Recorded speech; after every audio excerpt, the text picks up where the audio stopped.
ذکر کی کیوں ضرورت ہے؟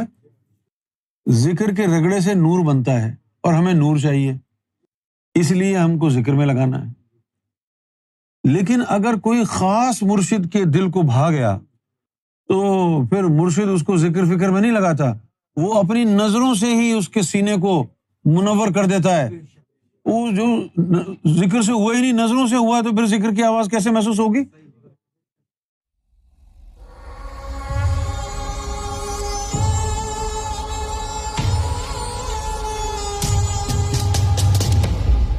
امی اکثر یہ پوچھتی رہتی ہیں کہ ہمیں کیسے پتہ چلے گا کہ ہم سرکار سے جڑے ہوئے ہیں، اور کیا سرکار نے ہمیں قبول فرمایا ہے یا نہیں۔ سرکار گوھر شاہی کا اگر فیض آپ کو مل رہا ہے تو تبھی مل رہا ہے جب آپ جڑے ہوئے ہیں۔ فیض کی ابتدا کیا ہے؟ ذکر قلب کا جاری ہونا۔ اگر آپ کا قلب جاری ہے، دل میں اللہ اللہ ہو رہی ہے، تو یہ اسی لیے ہو رہی ہے کہ آپ کا تعلق سرکار سے جڑا ہے۔ بغیر جڑے یہ سب کچھ کیسے ہو سکتا ہے؟ تو آپ کا سرکار سے تعلق جڑا ہوا ہے، اس کا جو ثبوت ہے وہ آپ کے سینے میں دھڑکتا ہوا دل ہے، جس میں اللہ کا نام گونج رہا ہے۔ اگر آپ کے دل میں اللہ ہو یا گوہر یا را ریاض یا الرا کوئی بھی اسم جو ہے آپ کے سینے میں گونج رہا ہے، تو سرکار سے تعلق آپ کا جڑا ہوا۔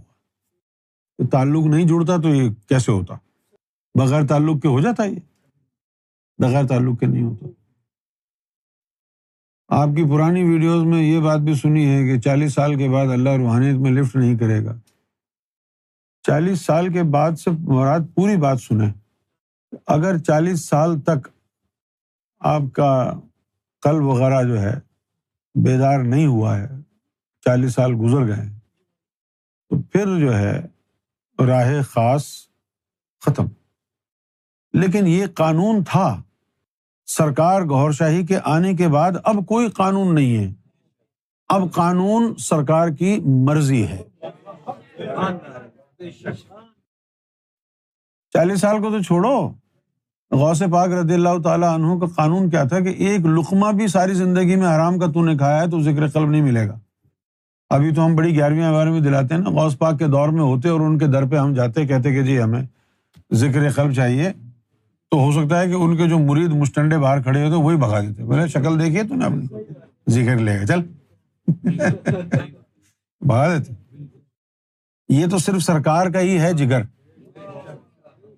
جیسے ہم جس طرح کے جتنے بھی ہم پلیت ناکارہ لوگ ہیں، سرکار نے خندہ